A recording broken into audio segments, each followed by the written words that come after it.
Alright, now video 3, looking at some currencies and commodities. So, looking at the US dollar right now, point of control, 150-day moving average right at these levels. What you'd be looking for from a long play is a breakout above this resistance line with a confirmation once it breaks above 80.50 or so, which are these recent highs. A breakdown below this, and I would have to believe that there's more downside for the dollar, which could be positive for the equities. So the way to play this is, I mean, you can see that this is brewing up or brewing for some type of move once Bernanke and company speaks on Tuesday and Wednesday. So just be aware of that, and Monday's probably not going to be one of those days where there's not much to do, but then Tuesday, Wednesday, you got Apple earnings, you have the Fed, and of course you have a boatload of other earnings coming out throughout the week. So really, for the dollar, I have to say that it's my bullish case. I think you want to be long more dollars than anything else right now. That's how I'm playing. That's how I'm positioned. But if the market tells me I need to be long the equities, then I adjust accordingly, and I use leverage in order to gain exposure, and basically not defining my risk, realizing I'm going for a couple base hits, and then getting out and waiting for the market to tell me what to do next. Because until it's an all clear, and I don't think we will be like that for a while in the global economy, I think that you'll have periods where the market trends for a while, and then you'll have a period where it basically fills that trend and retraces the majority of that, and you're looking for more potential downside. So, Euro, as you know, it had a big move on Friday, and I was actually impressed with it. Followed through from Thursday, but it's still at the top end of this range, and right now we're failing against the 50 overnight. So you just kind of have to watch this. This could be another potential lower high, and kind of go from there. But you do have a little pent-up demand, or I shouldn't say pent-up demand. What you have is a little bit of volatility squeeze, looking for a move one way or the other. Kind of looks like the dollar, right? So just pointing that out there.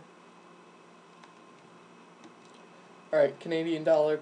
Everyone's been talking this is the safe haven.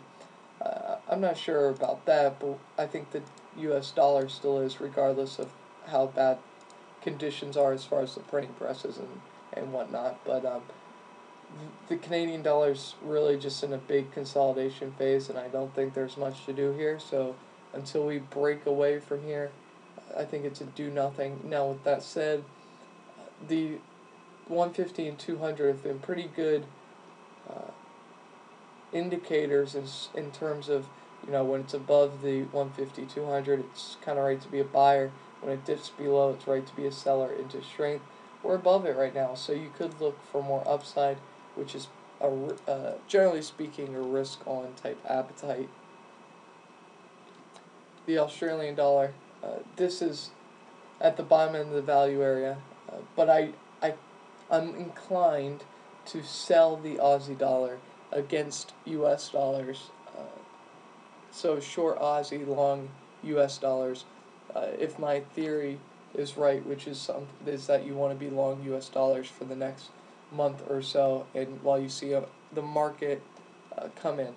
So I'm not saying that's the trade. What I'm saying is that's what I'm looking at. If that's what basically if the Fed's trying to let the dollar rise in value some.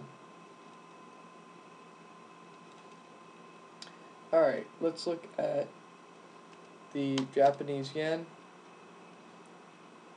A lot of investors are inclined to basically take any cross,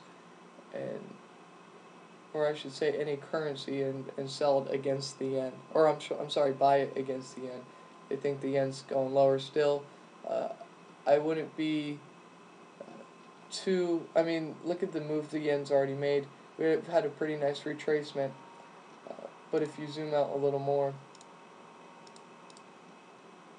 it's really it's bounced off the bottom end of this big range. Now it's at the top end. So you let this work its way out. I don't think there's much to do here, except for play the extremes of this current range, which is the top has been defined. Right now, 1244. The bottom 1290 or 1190 or so. I don't trade the yen, so I'm not really familiar with it, but I do think it kind of matters. At the end of the day, Bank of Japan has a meeting coming out this week, so that should give us a hint of where the yen's trying to go. Alright, let's look into, I guess you could say my favorite currency. Looking at gold here, one thing that's extremely interesting is this point of 2 years going back. This point of control, or I'm sorry, this high volume area at 1650, getting close to becoming the point of control for the last 2 years. That's information right there. That could mean a big move for gold's brewing. Last time we had a point of control let's see, last time the point of control has been hit and moved off of those levels, what did we get? We got a huge move to the upside. And at that point, we had small consolidation. Now we have, well, let's do it like this. We have big consolidation.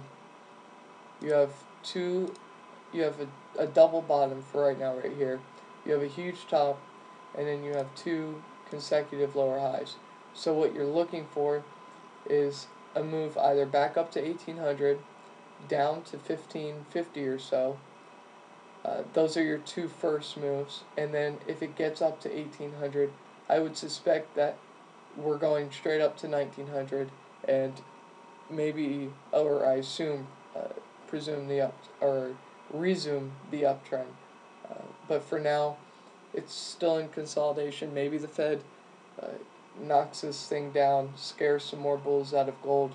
I do think that on any weakness, overall, it's a buying opportunity, though. So, stick with it, really. Let's look at it. Let me say that again. Stick with it on a very longer term view. Silver, still at the bottom of this value area here. Still think it's interesting. Really, it's not going down. It's just trading sideways, and maybe that's brewing up for some type of pop to the upside. Maybe it's brewing for a sell-off to the downside. What I do know is it's going to move eventually, and it's probably something that you want to be a part of. And the last thing, crude oil came back to the bottom of the range, close to the point of control, $99, basically $100, and it gave us a little bounce. Now it's at the mid, it's what was the floor, it's at what was the floor, excuse me, back in February and March, broke down in April, retesting that level. So the question is, are we in a range from 108 to 100, or are we in a potential lower high at 105, looking to press down sub 100? I don't trade oil. I have a bullish or a bias to the upside. That's just how I feel. However, I wish it would go down because it makes everything a lot easier if businesses can afford the energy expense, then they can spend more money elsewhere, and that's what keeps the economy going. So, hope this helps. Hope it gives you a pretty broad view of the market. Unfortunately, a lot is going on this week that should help give the market a sense of direction. But until then, I think, especially on Monday, it's kind of a wait-and-see approach. So take care. Have a good weekend. Sorry this was on the last night of the weekend, but I still think it will be valid for tomorrow night too. So